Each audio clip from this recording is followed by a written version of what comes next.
Hello everyone, it's your friend Moonhorse here.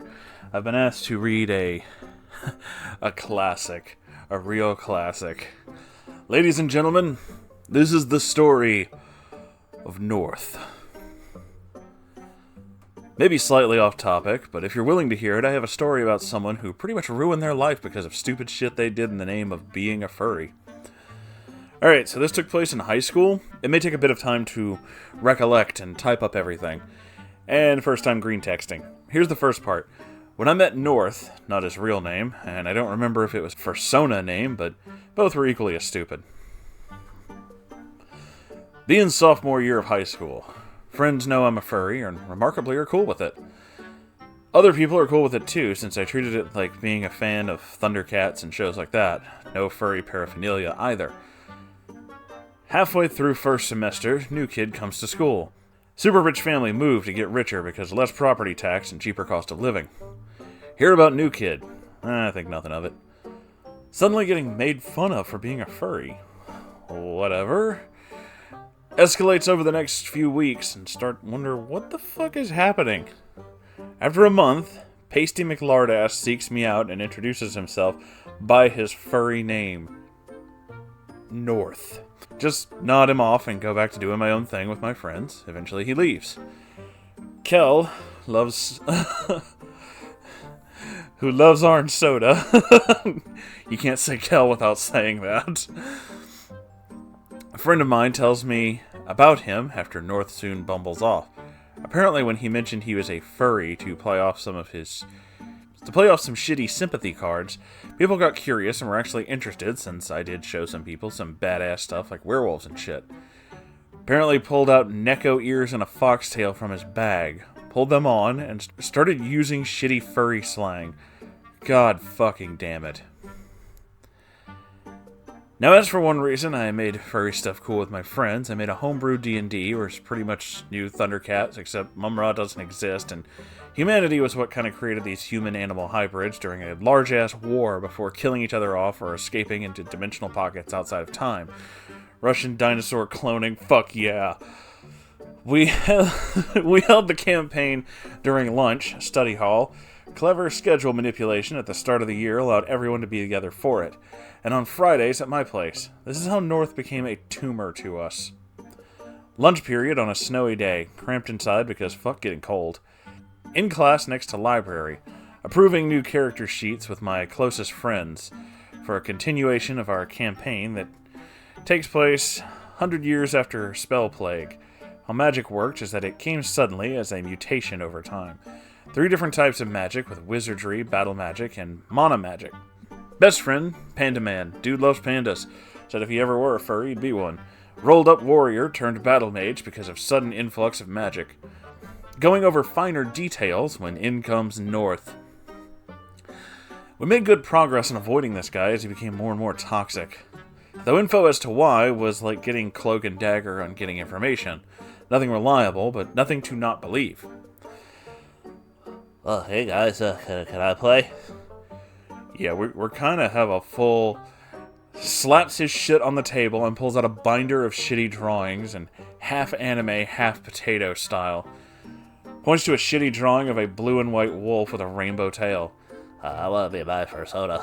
I visibly cringed. I remember that clearly. North.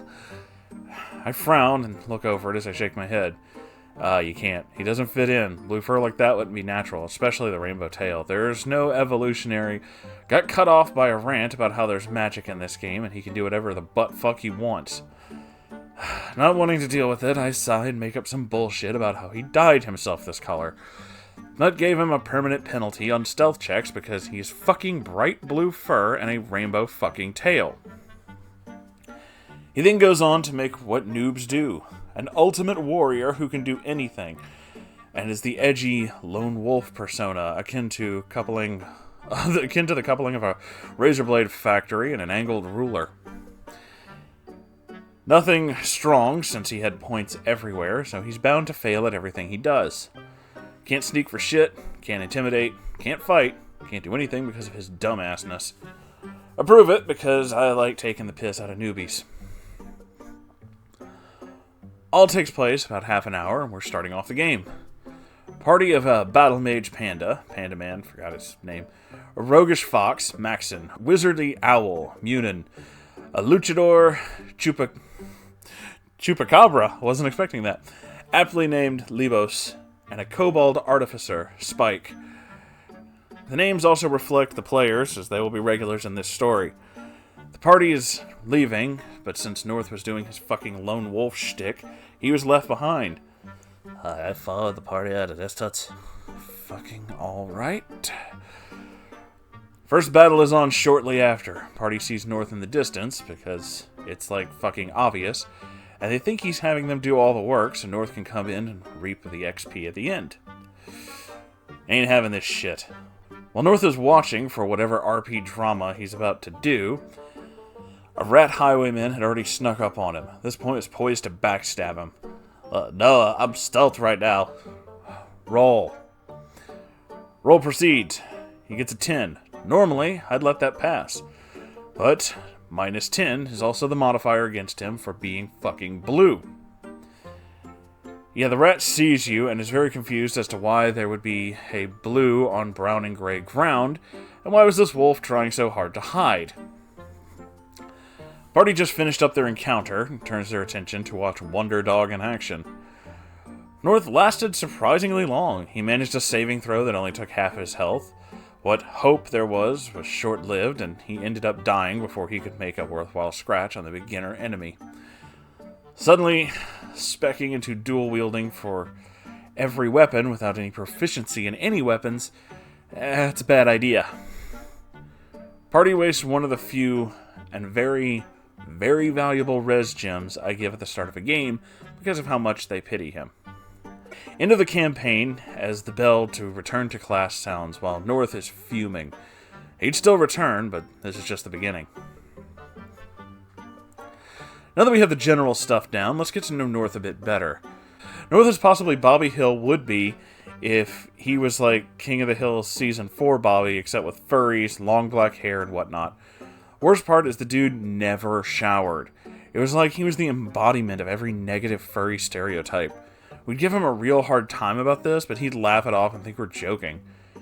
He'd always wear his tail at any given opportunity.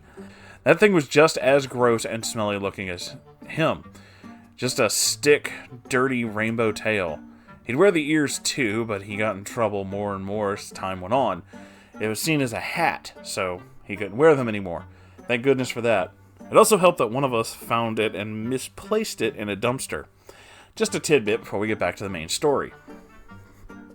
After the first embarrassing defeat, I give North the opportunity to redo his character sheet before we start again. The rest of the party agreed to this because we all thought it was really funny seeing him fail miserably.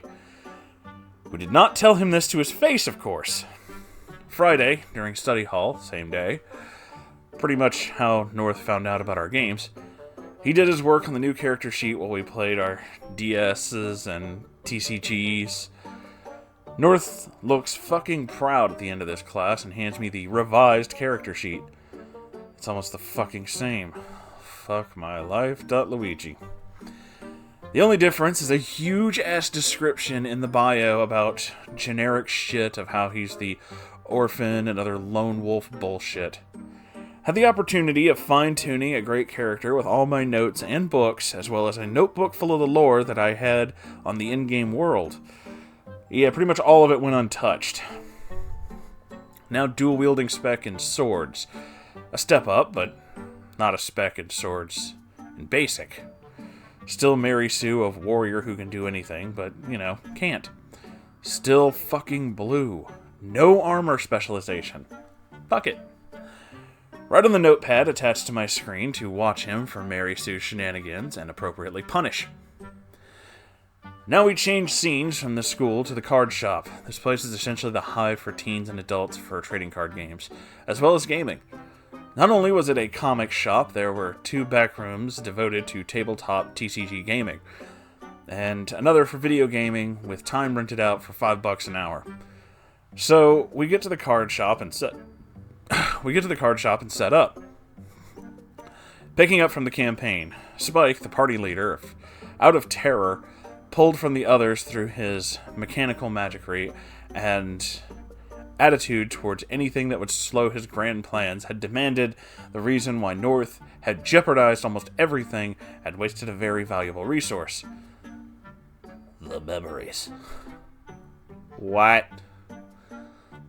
I remember that rat from when he raided my village and killed my parents. The rat was younger than you. Deciding that I'd had enough and did not want something painfully uninteresting to derail the game, I pull out a character sheet I had been saving for when I wanted to play. This is the one thing that would take the ever-loving piss out of North's character and make things entertaining at the same time. His character was a love project of mine, a demon/dragon battle bard. After making a terrible mistake in summoning, the demon fused with him and became a musical demon akin to the Tenacious D. Black armor lined with slow fading red to black trim just for the edgy touch, and named Eusebio. He would not take part in any combat, but he really gave North a hard time. The ground shakes as flames erupt a few meters from where the party had camped. A long guitar riff echoes, and Eusebio appears from the ashes. The party readies for battle. Before they can get started, he starts singing. I can't remember how the song went, but it was about how he's joining the party to become the greatest musician who ever lived. In the midpoint, he went to a chorus about how the rat that killed North was only 10 years old. I loved having guitars and elective. That only gave me practice. When I remember, the lyrics were something like, the rat boy was only 10, he was only 10, the rat boy was only 10. My friends laughing their ass off. By the time the song ended, North was visibly angry, but did nothing to refute, so the campaign continues. I had an insert on how to control his shenanigans in-game, and a possible healer with the right songs, so things went according to plan. Battles happened, treasure was found, new battle bards sung about how the party was doing. Continue. North decided he had had enough of being the butt of the joke. He had an idea of getting himself to lead the party. At least that's what his actions were hinting at. But closing time was coming to the store, so it had to be held for the Saturday session. Before the party would be split up, we usually arranged at a house to meet so we can continue the game over the weekend, and who would be in charge of bringing what snacks to these sessions. They would sometimes take from about 10 in the morning till 3 the next morning. Breaks in between. So we're going over all the details before long. North makes his move. So this chapter will be titled The Beast's Castle. In the beginnings of preparation stages, when I asked whose house we'll be holding the session at, Libos was saying earlier that week how it would be cool to have it at his place again. His mom made amazing churros, by the way. And how a recent yard sale made a ton of room in their basement, so it would go uninterrupted. Well, we can have it at my place, says North. Bear in mind, I noticed the last time he was going to make a move for party leadership role, so I'm skeptical. Okay, well, then all we have to do is figure out snacks. Just as we're about to arrange who bought chips, soda, etc., the host is in charge of meals. Yeah, I'll cover everything. Now, we love it when we don't have to bring everything. Sometimes we'd have a surplus and can carry over to the next week. But someone supplying every single thing is unheard of. We're not about to refuse it. Alright, but we need your address. After he wrote it down in his sloppy-as-fuck handwriting, eyes widened to the fact that this is in the very well-off side of town.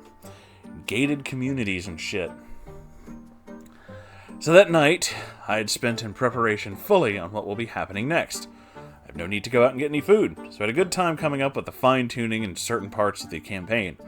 The next day arrives. Everyone's at North's motherfucking mansion at noon. This place is huge by a small town's nature. Most places being ranches and whatnot. These guys opted for the big-ass house instead. We meet North's parents. Dad's a pretty chill dude. Investment banker. Really good at it. Mom's stay at home. Pretty cool, too. We asked where North was holding this session, and Dad told us that it's in his room. And how he was happy that North even had friends. Needless to say, this was going to be our first and last session here. As mentioned before, North smelled like he never took a shower. The room smelled fucking awful. It was a huge room, but awful. Reeked of belly seed, BO, and I nearly vomited in my mouth. Furry art is on the walls. Nude furry art is on the walls. What looked like a body pillow in the corner of the room. My friends and I cringed at all this, but we take a deep, gagging breath, open windows despite it being cold outside, and go to work. Libos, hey, where'd you set up the snack table? What snack table? Maxon, dude, you said you'd be in charge of snacks. Oh yeah, I forgot. Libos and Maxon are pretty much shaken at this, but Spike pulled them aside and told them how they might be better off since, the smell in this room. They both agreed to that sentiment, and I was told after the early ended session. I wasn't happy about any of this. We tried to play through the awful smell for about 2.5 hours before I called the session to an end, making an excuse for all of us to leave. We usually stayed the night during these sessions, but this was an exception. As we left, Dad gave us a knowing nod and a sigh before he did whatever he was doing. Really nice guy. I kept in touch with him, and he gave me a great letter of recommendation. As we're leaving, still some daylight out, we make an agreement that next week we'd start holding early votes on who hosted and who brought what. So, fast-forwarding a few weeks in time, North managed to get himself killed, again, and near death a second time. He tries wooing anyone he meets, but thanks to abysmal charisma and no opportunities to ever level because he's so unbalanced in a bad way, he gets chased out of towns by lynch mobs or beaten up in worse cases. This also marks the time of Kell entering into the fray. Kell was curious at what we were doing for some time, but he never bothered joining until I had invited him. It was a bit harder since he could not join in on the study hall sessions. That was a problem soon solved after I handed him the lore book and he dove right into it. He rolled up a bull paladin and the god of warriors' justice, who would go off for several hours a day in meditation and prayer to his god. He's also nudged into the party on recognition of Pandaman as being old partners when they were mercenaries. This also meant the party had someone who could res, allowing North to get more careless in his actions and end up in more hilarious deaths. On to Kell the Conqueror. Kell's first session, and he did his homework. He had my approval for his character, as well as a bonus bag of silver for his good work and starting equipment. He soon had a set of bright, shining plate mail, as a big-ass cow should. But one thing that caught my eye is his weapons of choice. No sword or shield, no mace, no hammer. He chose steel cestices. When I asked him about it, he told me so that everyone can feel the fist of justice. Libos and Kell's character get a lot more chummy than Pandaman, surprisingly. But more off, Kell really hated North's character. Kell being surprisingly amazing at roleplay, he explained that his character sensed a great evil in North, who constantly reminded of it by Eusebio's verses about North's current deeds. Kell saw the selfishness, especially the vanity, that his god hated so much. So working with Spike behind the scenes, as well as Libos, they worked a plan on how to make North the punching bag of the party. North doing his lone wolf shit in town is not aware of this. I keep players separate, speaking in lower voices if they're apart. Helps with metagaming. And had been swindled by a good share of his cash by a merchant I frequently had meet up with the party in the wilds. He wasted all his cash on an ancient sword that he could not properly wield, like all weapons, but broke as soon as he sheathed it. So the party heads into town before the first real dungeon. Selling his starter weapons for coin he was swindled out of, North went to a weapon shop I had intentionally stocked for higher ranked stuff, like what they were about to face. North, however, was not intending on paying for anything. Soon his lone wolfiness caught up to him, and he had a mob of mercenaries hired by the shop owner on him for a terrible stealth roll, rolling a 1. He also had the -10 stealth modifier on him still. Not only did the shopkeeper see him take the sword and shove it in his pants were cut in half, he had tripped and knocked over half the stock and damaged almost all the weapons in the process. Running towards the party with a mob behind him, he starts shouting for help. Kell took this as a cue for warrior's justice, and did straight up uppercut the fucking blue-furred wolf and sent him high into the air. Kell then grabbed Libos by the forearm, launched the luchador into the air, the flying El Chupacabra signature kick with such power, Libos' legs were almost broken. However, North was sent far over the crowd, and over the makeshift wall of the village, already dead. This, however, showed what Spike and Kell's plan was, and North is pissed. They unceremoniously dragged North's body far from town after getting their needed supplies. Spike then placed a stone on North's body and he was revived. Kell had explained to me that his pleading with the god of warriors' justice, he argued that he would be able to imbue his magic into a stone, would not only be useful for him, but would also aid him should he fall before his justice was done. It also served as a way he could revive someone clearly not in his god's favor, and not fall out of his god's favor. I commend him for that. After hearing the news of the ability to revive by proxy, Spike made a series of intricate stones that could easily be enchanted thanks to being an artificer. The tag team attack by Kell and Libos was the real gem of the situation. They managed to tell the town that they had been hunting down the evil blue wolf. Libos piped in a Mexican soap opera-esque story about how North had killed his mother and raped his father, so he took up the mask to seek justice in the name of Lucha. I loved it and called the session there for that day. North's really fuming at this point. Now, at the end of the month, we like to take breaks to keep things fresh. The last week of the month, we always dedicate to our Bro Down Day. The subject came up of how we would take our group to a better environment. Sure, notebooks and miniatures are fun, but how awesome would it be to have more of an interaction through a virtual environment? North had his idea in this chapter. Screw clever titles. This is how we griefed a Star Fox sim. Spike had just got done explaining how awesome it would be if there was a D&D-like MMO that would match people for custom-build campaigns before North cut in. Second Life. What? We could use Second Life. Pretty popular on there. Oh,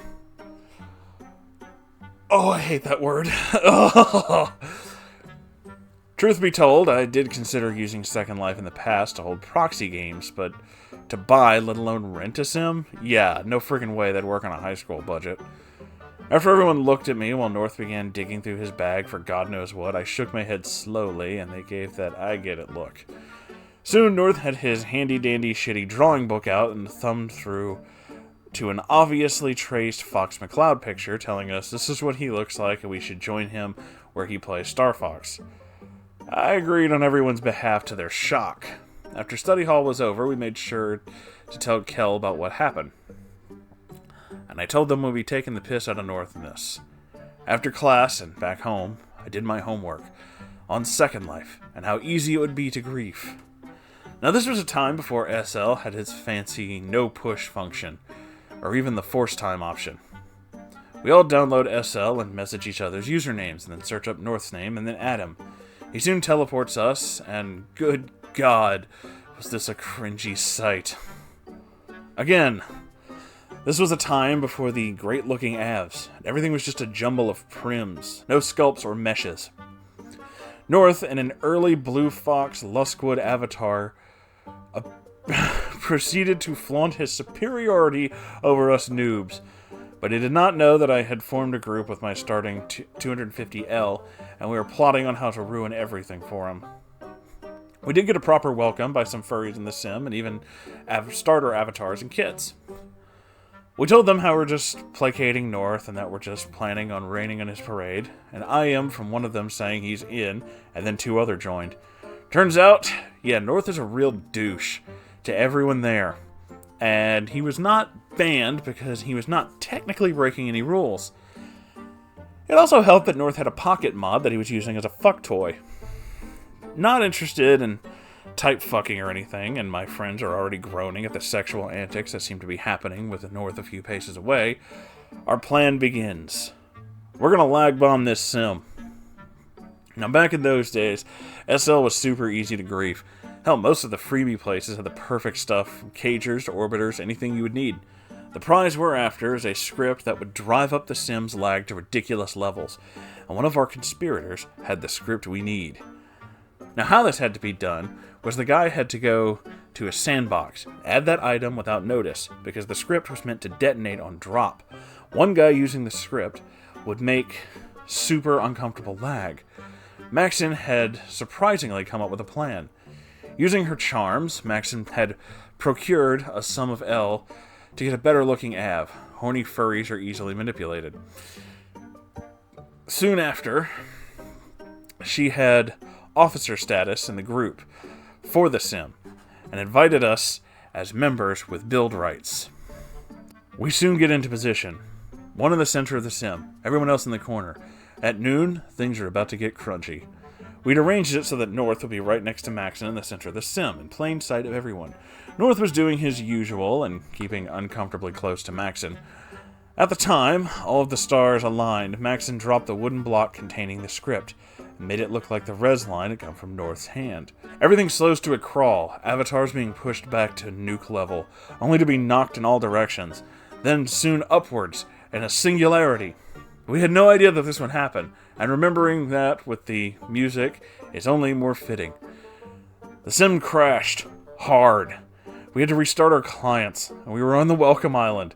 An absolute success. The group exploded with the chat about who grieved, and if anyone had any information, they needed to come forward. Maxon takes advantage of the chaos and her influence by messaging the admin saying she saw North do it. North is soon banned without reason. Immediately, he messages me saying he was banned. I, like everyone else, including our co-conspirators, tell him the group had been taken over and they were banning everyone. All bases were covered. We laughed so much about this. We all left SL. I eventually came back, but on a new account.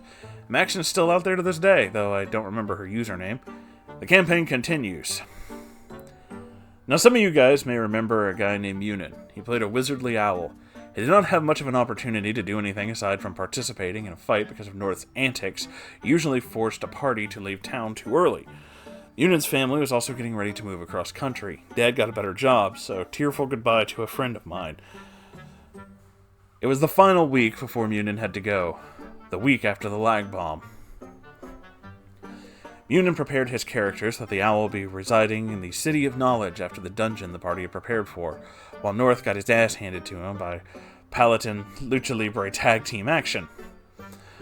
Munin's bones were just too old. His adventuring days were coming to an end. He would retire and spend the rest of his years learning the ancient history and the meaning for existence. North, however, was not happy that someone was the center of attention and it was not him. As they were going through a cave to the entrance to the underground ruins of a city, North was a bit further behind than usual. I mentioned that the ruins had a disturbing sense of order, with tall, squarish buildings, gridwork, roadways, odd signs hanging over them, flickering snow noise boxes, occasionally turning on as they passed by. Before they knew what was going on, the party was surrounded by metal guardians, robots. Spike, being a kobold artificer, had a knack for mechanics and ingenuity. He'd already devised a plan that would get them through the situation safely. North, who had not read a single word of the lore, decided to charge in and attack for his words to save everyone. By saving everyone, North threw a borrowed sword at one of the machines and actually destroyed it. Who knew? By hitting a natural 20. Hagrid should not have done that. .avi. The Guardians erupt into action, charging their sentinel lights and punishing rays, laser guns. Kell picked up and threw North over the heads of the monsters, while Levos leapt and body surfed the goddamn blue-furred wolf along the side of a building. Yet another death for North. Maxon simply leapt and planted a glue bomb on one of the robots as she passed over the heads of the Guardians, clearing an explosive path for Eusebio, Pandaman, and Munin. Had Eusebio play a quick haste song, which goes to the tune of Pac-Man. Soon the party had reached the end of the dungeon, running past the boss and into the treasure room full of artifacts, which were hastily collected. The only way out was a hole in the ceiling to the cave network above, which led to one of the mines used by the City of Knowledge for their excavation. Getting North's corpse up the hole wasn't hard, but Kell was failing at his climb rolls. It was then did Munin stop his plans for retirement altogether and move to the entrance of the room. He erected a magical barrier that drew on his life force to hold the party and told them to leave without him, be safe on their journey, and never to forget their goal. Pandaman took one last look at Munin back with a tear in his eye before being vaporized. As I mentioned, I keep my party members separated if they are apart. Death is kind of a big part of separation. That's just what I did with North. While I had Eusebio writing a power ballad for the sacrifice of Munin, Spike dropped a particularly heavy res stone on top of North's corpse. North, back in the game, did his usual edgy lone wolf shtick and said, Guess the old geezer didn't have what it takes to survive. Says the guy who dies all the time. Because North did not hear how Munin truly died, the party looked at him in shock and disgust. I add a verse to Eusebio's lines that the death was blamed for a clown wolf's attacks. Flew right over his damn head. Oh well. After the game, we all said our final goodbyes to Munin, though we made sure not to tell North that he was not joining us. I gave my lucky dice bag and painstakingly rewritten copy of all of his characters' journeys, and that was the last of Munin. Brandon, you were the best player a DM could ever ask for. This marks the final part of North's involvement of our campaign, and after this, the follow-up of what happened to him, and afterwards, why I'm not willing to give out too much information of any of his personal information. Until then, the fall of the clown. Friday, and we'd planned to meet up at Libos' basement for the continuation of our lunch session. However, we took note that North had not arrived, at the time that he usually does. Half an hour late, actually. We had to wait on him, since he was in the party, and he was in school today. But we were about to start when... hey, I'm sorry it took so long. Dude, we've been waiting for you like forever. What the hell happened? North has a smug look on his face. I was in the doctor's office. Yeah, I'm dropping out. First nail in the coffin? You what? Yeah, I decided I want to focus more on being a furry. We're all shell-shocked at this point. Panda Man's pretty much a furry now, but this is something that would make him question it entirely. Kell broke the silence by laughing. Yeah, it's funny, man. Seriously, what the hell took you? North looked angry. Then it all sank in. We soon realized that North had more on the ball for us than just telling us he's dropping out. At this point, we're all pretty much in Major Dungeon. Paced like a movie. After the funeral ceremony, the commissioning of a statue to be added to the Hall of Legends for Munin, something all the party members threw in their coin for, as well as exchange what artifacts they found, except for one. The game picks back up at the card shop. Everyone is 4 levels higher than when they started. I'm a benevolent god. Except North. He died in every fight, every scenario. He took XP penalties for acting out of his alignment, neutral good, and more. His body was just not ready. He's hiding at the back of the group the entire time, waiting, not getting into fights. I chalked it up to his lone wolf thing again. When he did not participate in the boss fight, however, I am suspicious. As the final blow is about to be struck on the boss, he makes his move by jumping on its back and stabbing it. It was a minor wound. He had barely anything to spec into stealth. Kell did something akin to Falcon Punch, except channeling the energy of his holy god into his fist of justice, and obliterated this boss. North, though, thought that he scored the final blow and was already taking what he wanted of the loot, which was everything. Maxon, however, playing fully into the role, was already raging at this. You just don't take a rogue's gold. North then began his tirade on how he was the one who struck the final hit, how it was his kill even though he did nothing the entire delve. North then continued on how he was party leader now. Spike was additionally pissed, and they all had to do what he said, despite him never participating in the planning of the raid. It was at this point Levos acted very out of character. During this speech, Levos snuck up behind North, drew out a bag, only to drop it over the top of his head. Panda Man, picking up on what's going on, prepared a snare spell to keep his feet stuck. Maxim struck at North's pressure points for prolonged, painful stun. All this led to Kell going in for a gut punch that would knock North out. Not kill, just knock out. It was then that Spike drew out a net and finished by tying North up. To finish it all, Panda Man took out a sphere of planar travel that Munin gave him, just in case, and opened the door to the Plane of Torment. Actually, one of the human-made pocket dimensions experiments that caught fire, believed to be full of nothing but evil and demons. Tying North to a stake and pulling the bag free, Spike took up the leader role again and said, much to North in character as out, "Listen, we're tired of you. Ever since you came into this party, you've been nothing but trouble. We're leaving you here where you belong, not for our sake, but for the memory of Munin. Enjoy well what you earned." And soon, Panda Man closed the portal to a screaming and soon burning alive blue-furred wolf with a rainbow tail. At this point, North snaps. North grabbed the edges of the table and flipped it over, starts screaming at everyone. It's nonsense, gibberish, and everything before he just bursts into tears. Shop owner comes over to see what's going on. We tried to explain the situation. North, I guess, to take out revenge for allowing this to happen, ran up and threw a punch. Since he's fat and telegraphing so much, it took no trouble to just step out of the way. he hit the store owner square in the mouth. North was banned from the store at this point. He dropped out of school, got banned from one of the only places he gets to hang out, all in the same day. Soon after, it's all over school. News of North dropping out shocked his parents more than us. He apparently forged their signatures to do so, but they decided not to go against it. North's mom did have another kid sometime later, a daughter at that. A few years later, he did show up on Steam with a friend request. His profile is decorated in the furry tripe from Unicode, MLP references, all this to make me gag. As for the reason we can't refer to him much, well, after the incident, he'd become pretty much a stalker. He followed us home, everything. It got to the point that we had to have a restraining order put on him, much to the added embarrassment of his family. I apologized to his dad for having to do this, but he was cool about it. He even kept in contact and gave me a glowing letter of recommendation for college. North's shenanigans did not end there, however. From what I read in the newspaper about him, he'd become a serial dog rapist. That term will forever be glued in my head. His family properly disowned him after that. As to how he managed to send me a Steam friend invite, I'm not really sure. His extended family took pity on him and let him stay with them. As for now, I do not know what happened to North. Munin had fallen completely off the grid with us, and I hope wherever he is, he's doing great. Maxim, I know, continues to play SL, but after high school, we lost touch, and I hope to find her again on there sometime just to catch up. Spike and I are still great buddies, though we get our hangout time on SL since we're so far apart. We figured out how the game works now. We share a bit of land with one of the furries we met during the lag bomb incident. Kell even joined up with us on SL, still rocking the Bull Paladin look.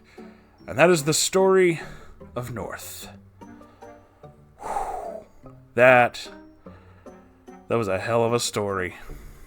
That was one hell of a story. Wow, it was a hell of a story. This is a long one. So thank you all for watching this. I need to end this video because my voice hurts. I hope you enjoyed this, and if you have any stories that you would like me to read, you can send them to r/Moonhorse Stories, and I will read them. I will definitely look at them at least. And if you'd like to keep the lights on in this place so I can keep doing this, you can do that by donating to my Patreon, or by buying a t-shirt or whatever from my store. The links to all that and more are in the description below. I love you all, and I'll see you in the next video. Okay, goodbye.